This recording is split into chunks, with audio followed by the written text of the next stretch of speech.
altar, and they will bring the bathing water of the Lord, which you all came forward, and I know there's a lot of honey inside because I was pouring one glass after the other. So yes, so let us hear a little bit about this divine personality today. Let us open our ears, our intellect, and our heart to receive Balaram Kripa on this day, which is called Balaram Jayanti, the appearance day of Lord Balaram. Please repeat after me a mantra, so which we offer respectful obeisances to Balaram. Namaste. One moment.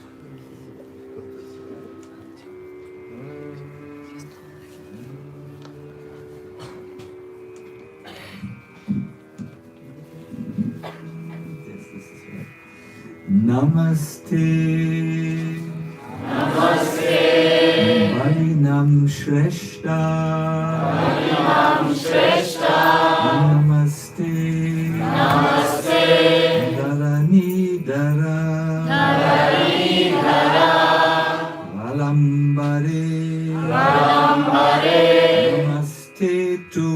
Namaste tu. Trahimam. Trahimam. Krishna Purvaja. Krishna Purvaja. I offer my respectful obeisances for Lord Balaram. He's the best of the strong and the support of the entire earth. Obeisances unto you, O enemy of Pralamba. Please deliver me, O older brother of Krishna.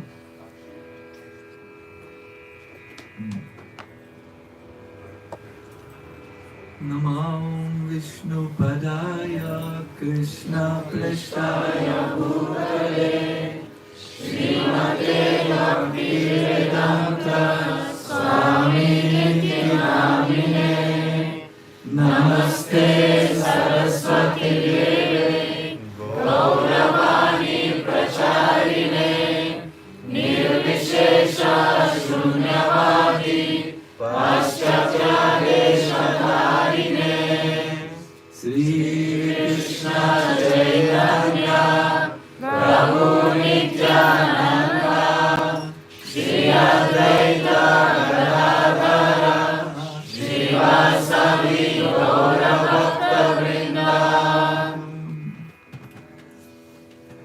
My dear everyone,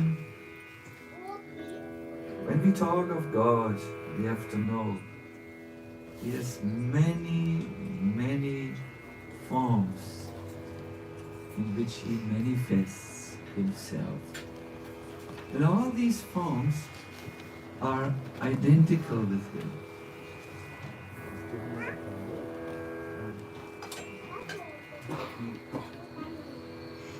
Consider this candle.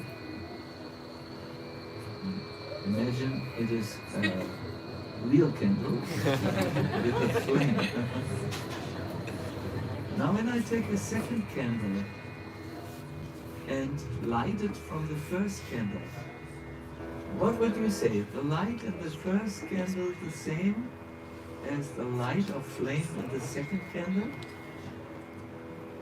Someone nods the head. Yes, it is the same. I can take this flame. This is no flame, this is electricity. This is also the same.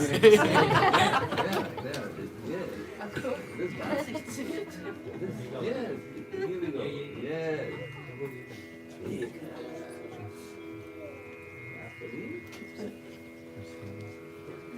This oil lamp. I can take multiple other oil lamps, hold them to this first oil lamp, and have a flame which is identical with this. So in much the same way,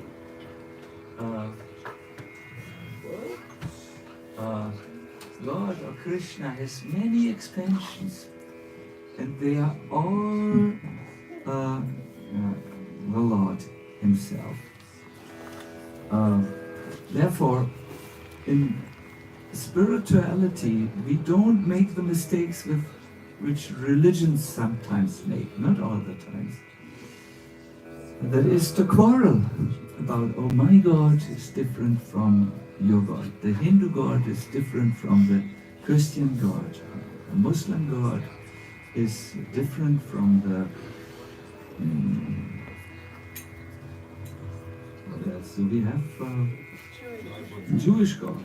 No, it is not like this. Spiritualists see the Lord is in His many forms always the Supreme Personality.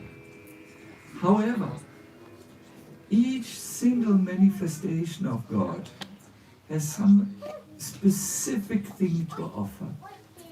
For instance, Buddha has something to offer, wisdom, divine wisdom. Prithu Maharaj has governance or rulership over the earth to offer. Krishna has to offer beauty, sweetness, his flute play, etc. And Balaram, who is the first expansion of Krishna, has also something special to offer. Balaram, if you so want, is the first light which has expanded from the original light. This form of the Lord is in this mantra worshipped as the best of the strong and the support of the earth. You must know that there are two types of strengths, and when we hear today about this strength, we mean a particular type of strength, a strength which we all need so very much.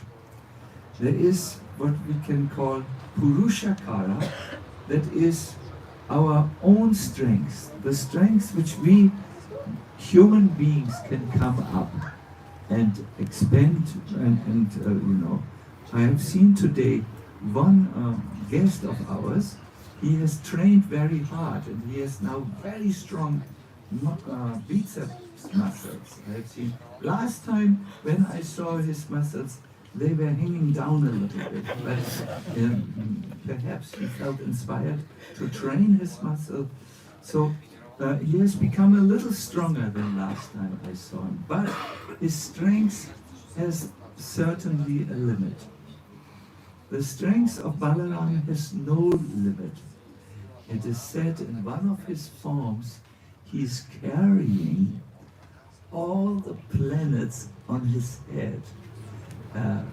What we know in this world as the law of gravitation is the strength of Balaram in the spiritual world. It's Balaram, or in the form called Ananta Shesha, who supports all the planets, who are like mustard seeds, small, and he doesn't even feel the weight when he carries them on his head. There is a pilgrimage place in Vrindavan where you can go, where it is said that Balaram, at the time when the earth was in trouble, put his foot down and he lifted the whole earth on his head. So you can still see the footprint of Lord Balaram in that particular place. It is to be found, I know exactly how to go there, but what's the name? Yes, the mountain of Vyomasura. Yes, they're just near to it, you can see. However, when we as spiritual people think about strength, we don't think so much of muscular strength or of physical strength, of the strength which is required to lift a planet. We think more of another type of strength which is known as Daivi. Daivi means a divine strength which is given by the Lord to those who asked for it. This divine strength is very, very important when you want to walk the spiritual path without failing and falling and making mistakes. No? There's an Upanishadic verse about this. It says, Nayamatma balahinena labhya. One can't attain the platform of self-realization without spiritual strength. One cannot attain the platform of self-realization without spiritual strength. 3 days ago, one of my very close devotee friends had sent me a video of a saint who lives also in that mystic place, Vrindavan. This saint has since a long time strong kidney failure. Now, he was often asked, what if we, he has disciples or students who learn from him. Many people are there. When he comes out in the morning to go to the place where he gives the morning lecture, there are 20,000 people on the side of the road. 10,000 on the left side and 10,000 on the right side. And they want to just get his darshan. They want to see him and they want to be seen by him. So many of his followers have said, we know you have strong kidney failure. We must, can we give you a kidney donation? And he said, no. How can I live when I give pain to others? I will not accept the donation of healthy kidneys. But you will live longer and you will serve longer. Then he said something so beautifully. I don't live on material strength. I live on Daivi, on spiritual strength, which is given to me by Sriji, Srimati Radharani, you know, by God, the godly dimension. This is a necessary spiritual strength if you want to move forward and make consistent advancement in spiritual life without failing and without falling down. See, your material education, your wealth, your beauty, all what you have learned in school and from life cannot really help you to dance with God, to be in His presence, and so on. For this journey, you don't need money. For this journey to come back to your original position, you don't need even knowledge or beauty or high parentage, coming from a good family. You need spiritual strength. And to those who walk on the spiritual path, Krishna is willing to give this spiritual strength.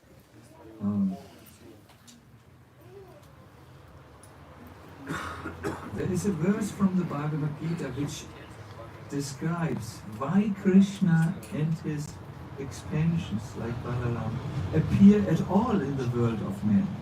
And the verse is like this. I want to sing it to you. Paritranaya sadhunam vinashaya cha duskritam dharmasvanusti dharma samstapanataya Sambhavami yuge yuge. Time after time, age after age, I appear personally to deliver those who walk on the spiritual path and to annihilate those who are rascals and disturb the progress of the human beings. And another purpose of mine, why I appear, is to re-establish the principle of religion. I give help. So the way Krishna does this is through his first expansion, Balarama. He is in charge to deliver the spiritual strength which we need to maintain our Dharma, which we need to continue to move forward. Even in Berlin, where there are so many distractions, there are so many temptations. You must know in this world there is a certain law. The law is that of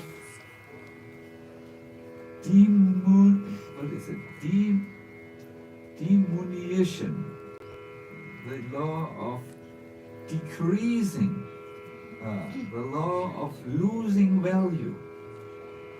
Look at your house.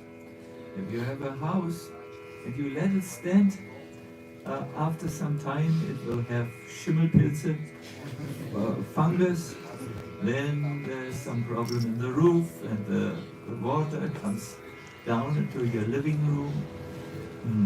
Look at your car.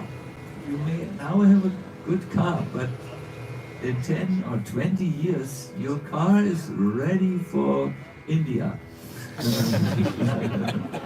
They drive everything in India. Or look at something else. Look at relationships. If you don't constantly be present in relationships, the relationships will become distant. This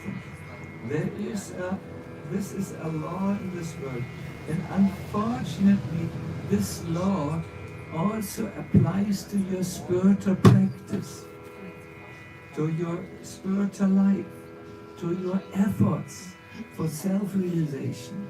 It applies to your enthusiasm to become a better version of yourself. If you don't do anything to nourish it, it will become lesser, and lesser. If you believe, if you are a devotee of Krishna and you chant every morning, meditate every morning 2 hours in japa, you will see if you don't do something to give this practice life, you will start to chant for maybe 1.5 hours, then for 1 hour, then on some days for 10 minutes, and so on. Or with other things, if you desire to be very strict spiritual practice, and do something as simple as rising early in the morning, you will see if you don't motivate yourself, if you don't increase your strength, 5 o'clock will become 6 o'clock, 6 o'clock will become 7 o'clock, and on Sundays, who can say? So this is the law of this world. Everything except for the sun and the moon will deteriorate, will lose its power, will lose its strength. And unfortunately, our spiritual practice is no exception.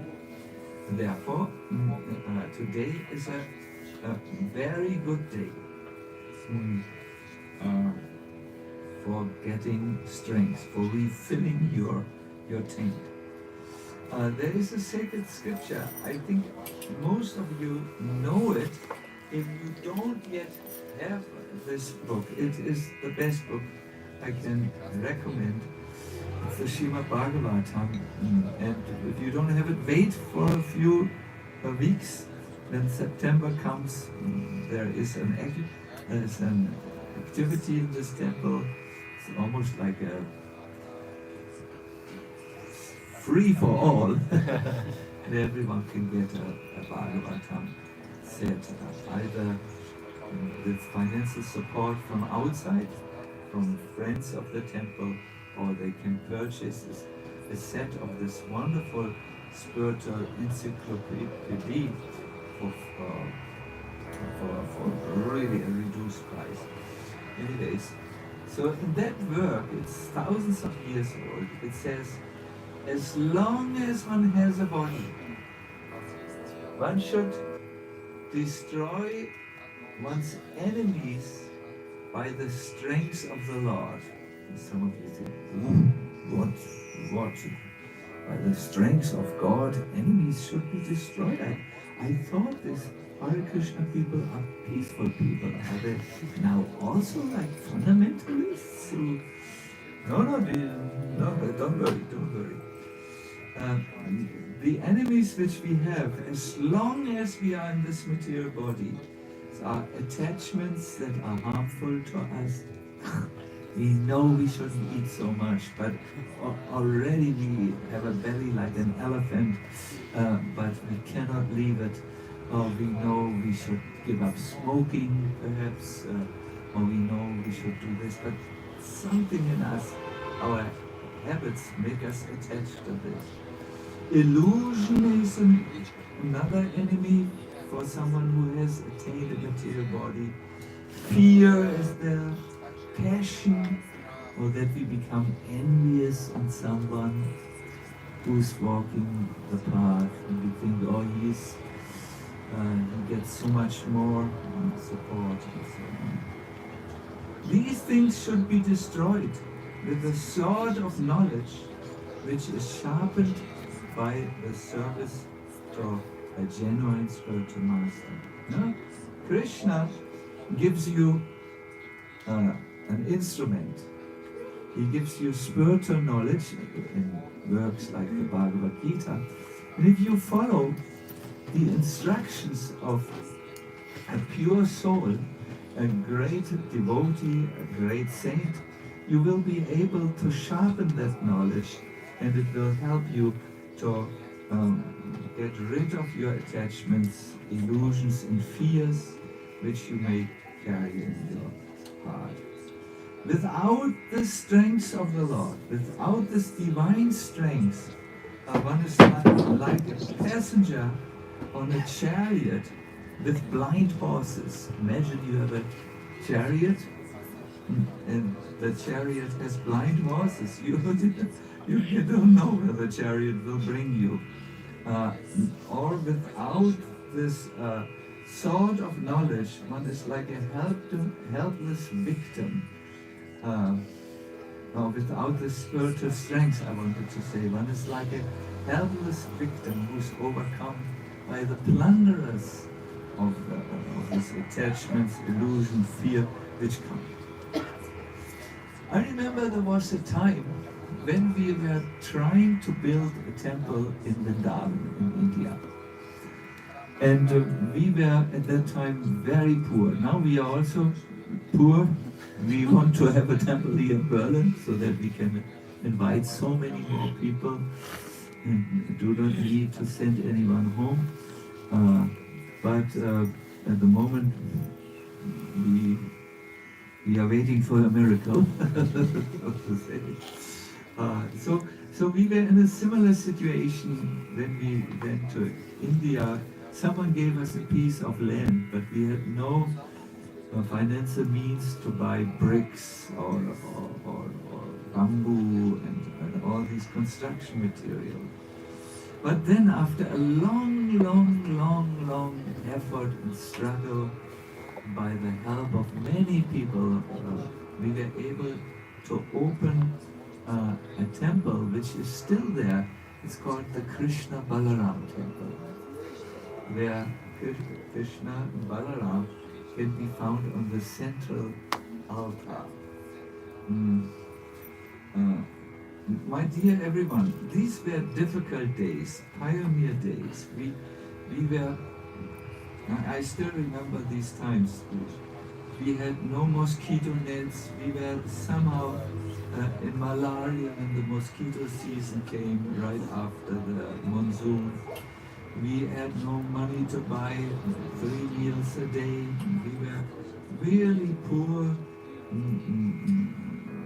monks. I remember also it was a very blissful time. Sometimes when you don't have anything, you put all your attention to God. That was the time when we were like this. But somehow, because of our desire to build a beautiful temple for the Lord, we opened a temple in 1773 or 71 or so. I cannot remember numbers without making mistakes. So in the 70s. At that time, my spiritual teacher was sitting like I'm sitting now and addressed all of us and he made like it was a breath of relief. He said, now all the problems are over. Krishna is there and on his right side there is Balarama. Pray to Krishna for intelligence in your spiritual life, then you will make no mistakes, so Krishna will give it. And also pray for strength. But for strength, you must go to Balaram. Then there is no problem any longer. Because Balaram gives these Daivi Shakti, this divine strength which we need to say no to illusion, to say no to our old habits, to say no to our desires which sometimes want harmful things for us. Let's pray for Balaram. And I remember one of my god sisters, Jagatarini, really, she had a bad case of malaria and she said, oh, what can I do? I will die. We told her, don't worry, you won't die. You please go now before Krishna and Balaram on the altar and you pray to Balaram for strength. And Srila Prabhupada, our teacher, has said he will give it to you. Your problems are over. And I remember, really? Is that simple? And then she went and she did her prayer. On the first day, nothing happens. But then she went the second day and also third day, and then miraculously something turned in her and she became free from that disease. I think all of us require the strength, which is not just physical strength, but the spiritual strength. When you have a lot of spiritual strength, somehow you are in a mood, a spiritual mood, and your body just follows, like, let us say, a shadow follows the hand on the moving hand. I remember another incident. My spiritual master was in London at the Bhakti Manor. That's the place where I first saw Krishna. Krishna was singing there with his little brother, who was perhaps 7 years old at that time. And both of these brothers were singing beautifully. We will ask Krishna to sing today also. You will see that they're singing. So Prabhupada was there in the manor and he told the audience, Prabhupada is our spiritual master, there's a difference between you and me. You can fall down from the spiritual path, but I cannot fall down. It's a strong statement, no? Imagine a spiritual teacher addressing you. There's a difference between you and me. You can fall, I cannot fall. So after the class, Srila Prabhupada did not leave the temple room. He didn't go out of the temple room like he always did, to go to his room and receive people who wanted to speak to him. He went right before the altar, uh, in front of the deities, in front of the Lord, and he prayed. He prayed for a long time. I have seen this also. Prabhupada would pray sometimes for half an hour. And one of his disciples, after the prayer session was over, went to him and said, "What were you praying for?" And Prabhupada replied, "I was praying that I may never fall down."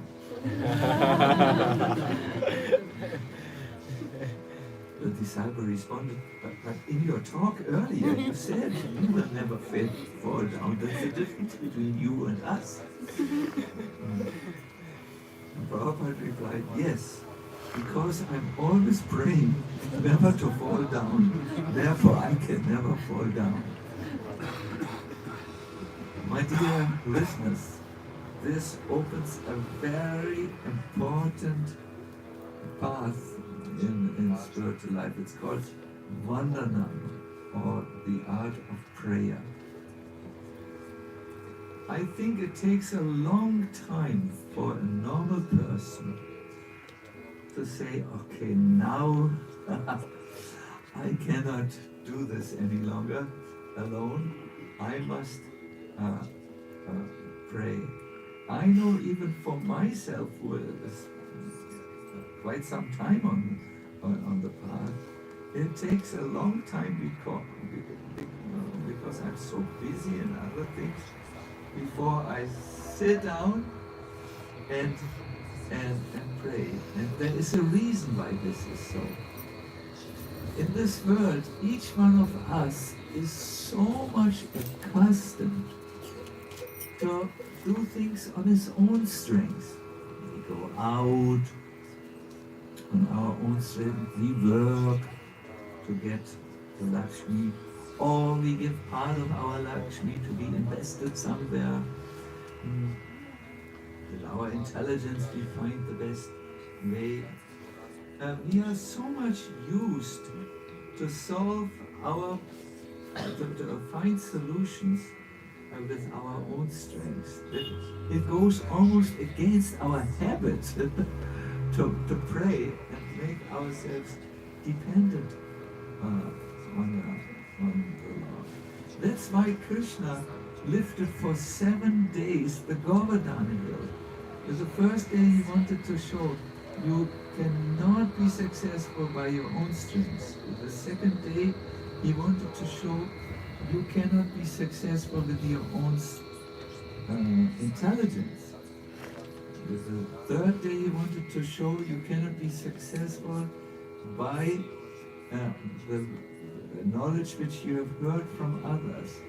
And with the fourth day he wanted to show your money can't help you.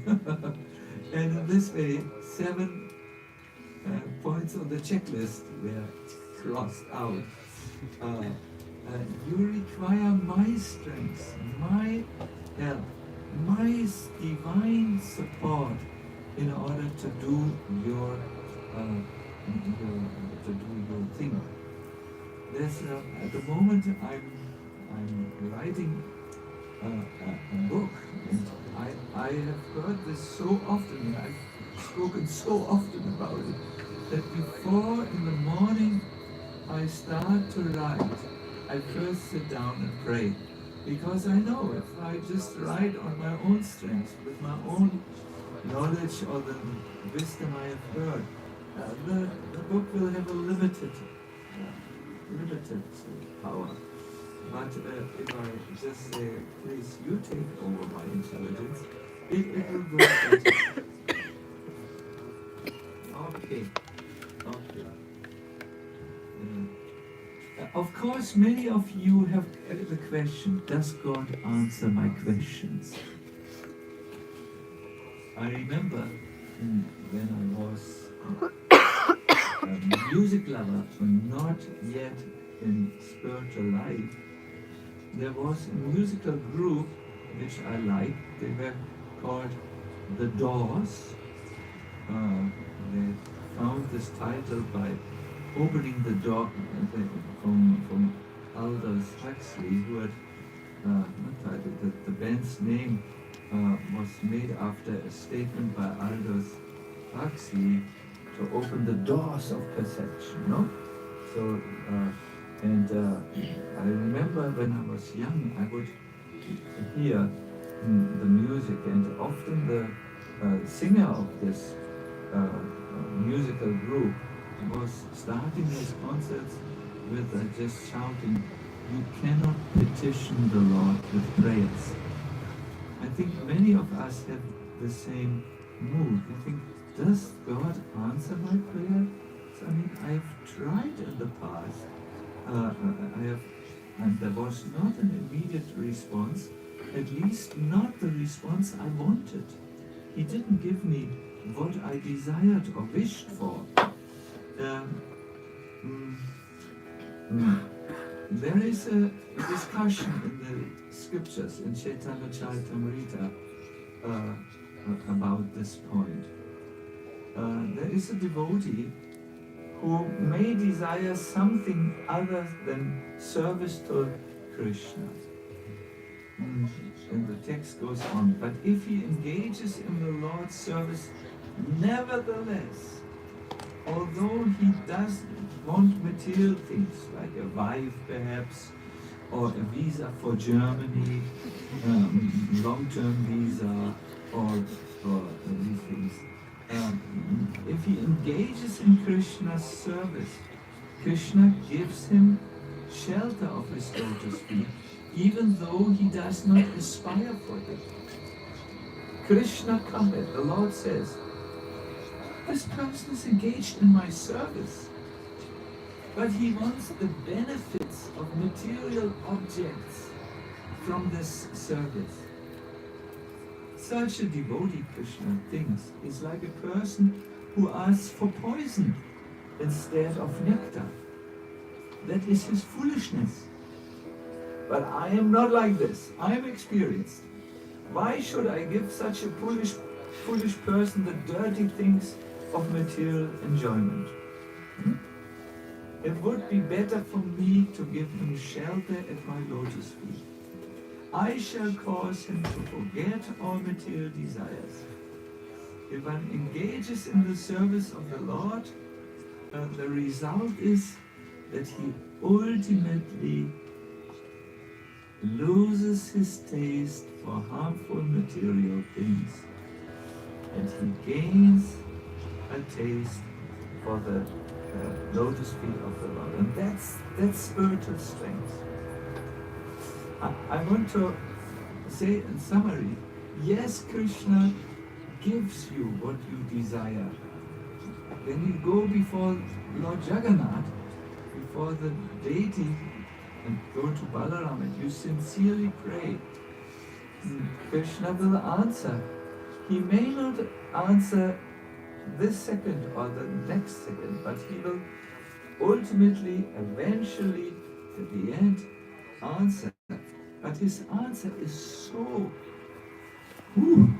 his answer to your prayer is so, how do you say, in proper English? It is so special. So special, this is what I wanted to say, that you will shift your attention from that what you were praying for when it was a material object, and you will want him only. I know when I first came to spiritual life, I wanted to do two things. I was very young and foolish. I wanted to be in Sweden because there's so many blonde ladies, and I wanted to be in Afghanistan for reasons which I'm too shy to reveal here.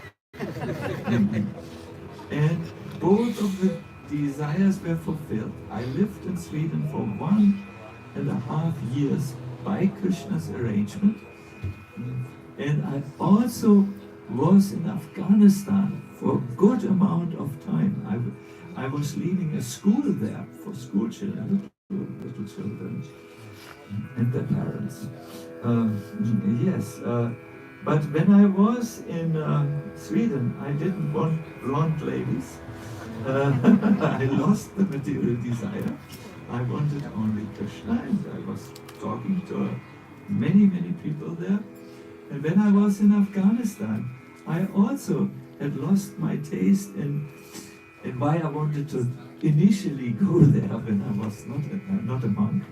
And I was also able to serve Krishna there very, very effectively, I think. It was, I mean, I was with a group of 3 monks, 3 monks, yes. We were 3 only, yes. So Krishna answers our prayers, but in a way that they are not harmful for us, that we are not entangling ourselves. So, yes, this is something to be remembered.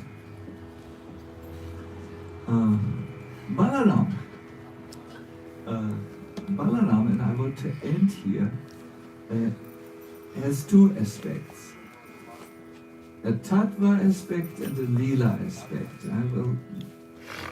Let's make it simple. 2 aspects. One is, he's a manifestation of God who gives strength to this universe so that everything, the planets are staying in place, the atoms stay in place, and this way we have stones and trees and houses, because there's a strong force which binds these molecules and atoms together.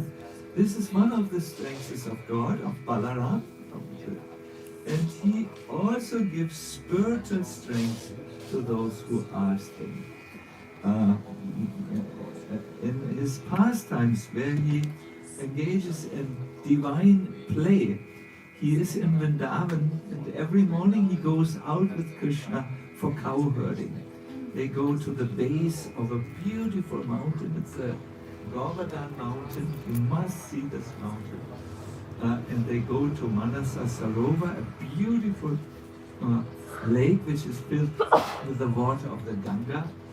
Sorry. And they eat fruits and sweets.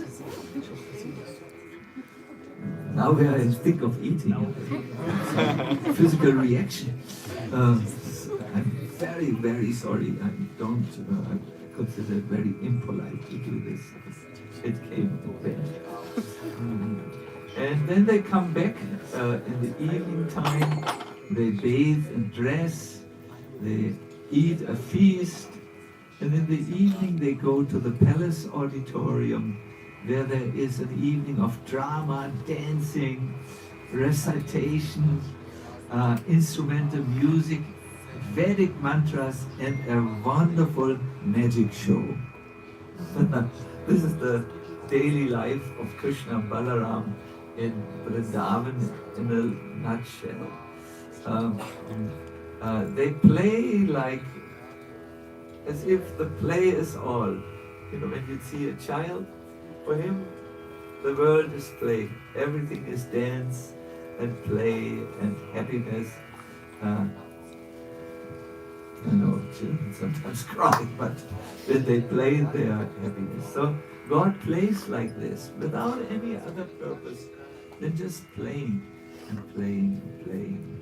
So once in the divine play, it so happened that one Asura, a demon, came and he disguised himself like a cowherd boy.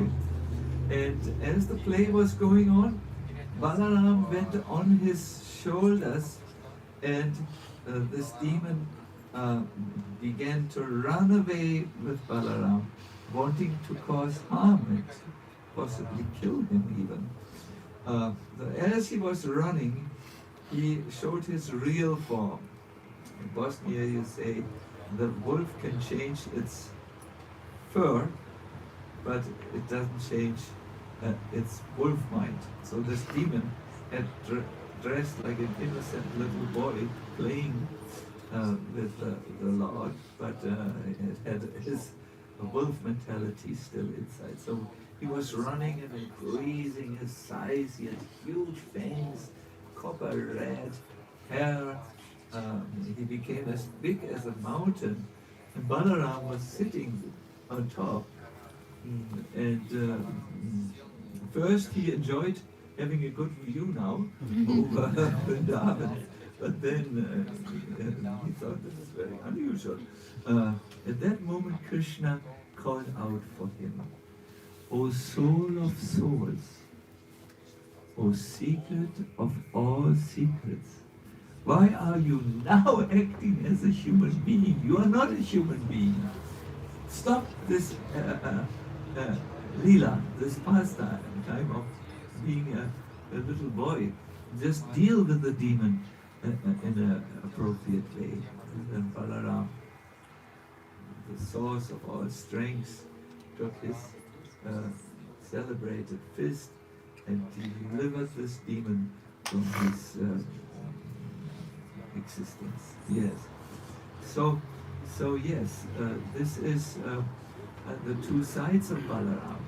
In one side, you see him engaged in Leela, in the pastime, and inviting you to join the dance of love in the spiritual world. In the other aspect, you see him carrying the universe, and carrying all the planets. I thought we should do a little meditation on Lord Balaram. I will, very beautiful, I will read to you, it's a text meditation from the Nectar of Devotion. It's a beautiful text.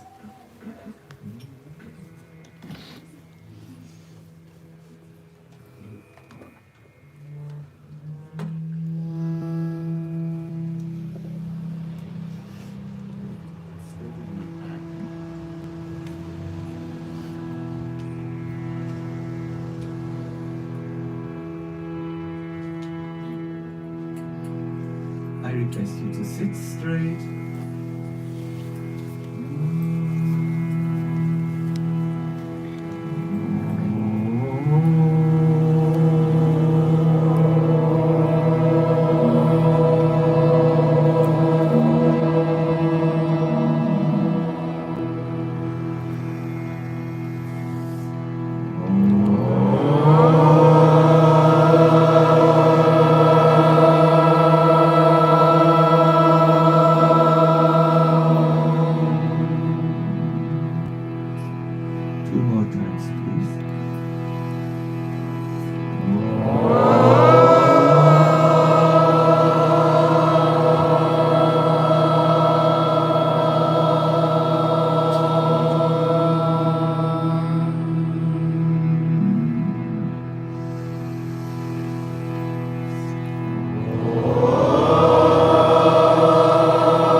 Baladev's handsome hair is tied in a graceful topknot.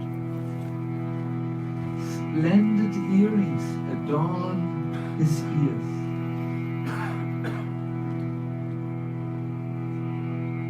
His very strong and graceful arms.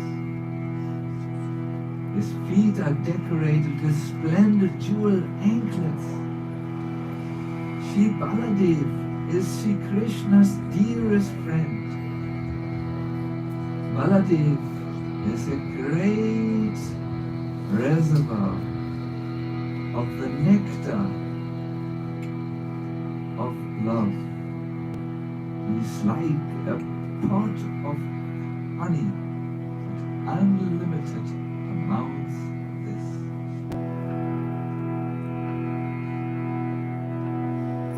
And again, to finish this,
abbreviation of Balarama.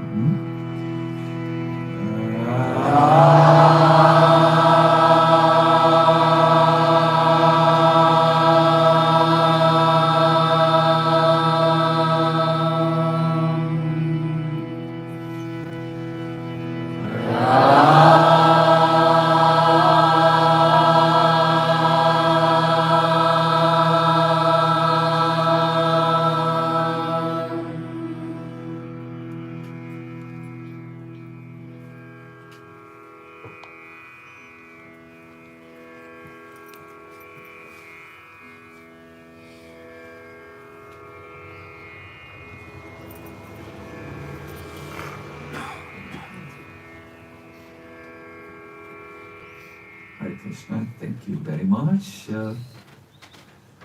Isn't it one of the mysteries of spiritual life? Although we may not be able to see with our physical eyes the Lord, when we chant His name, like we chanted Ram in the end, we feel His presence in our heart. This is a mystery. Good.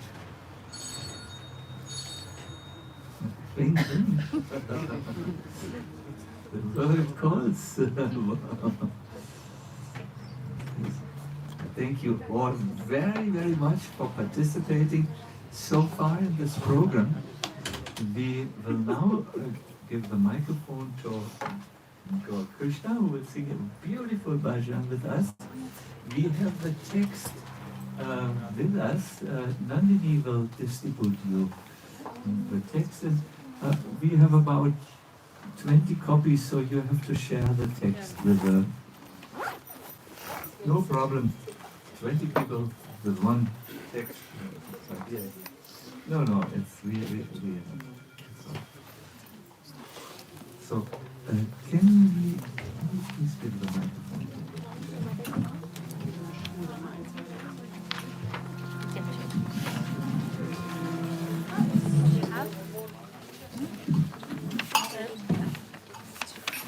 Just use one.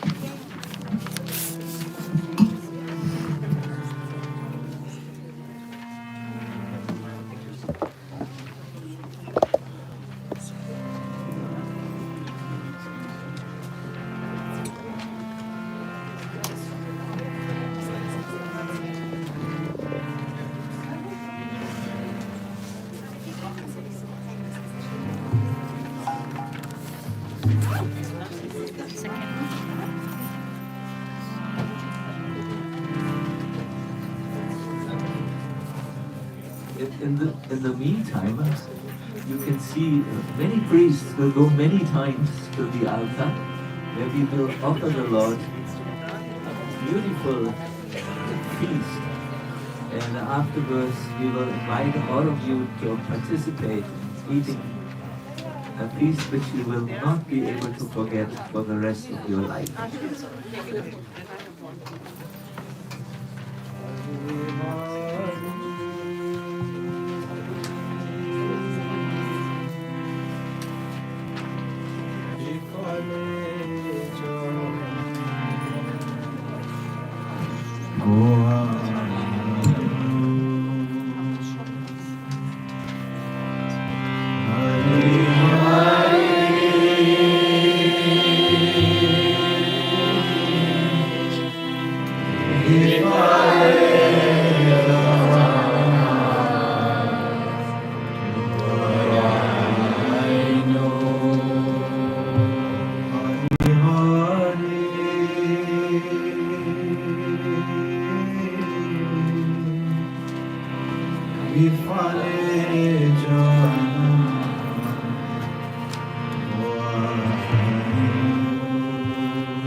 Hare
Bifale janama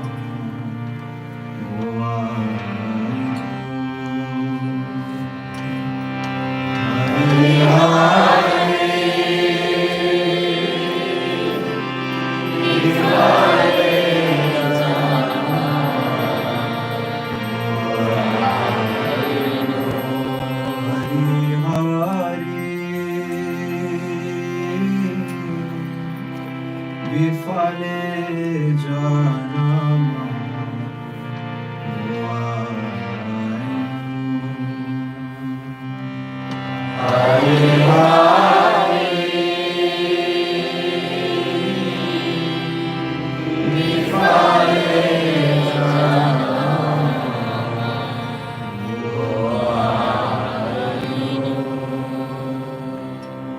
Nitai Gaura Premanande.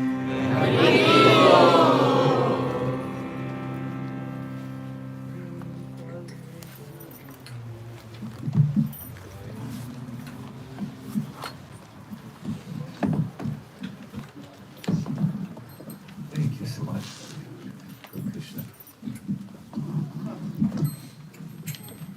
Beautiful, beautiful song. Please put that translation. This last line, Hari Hari.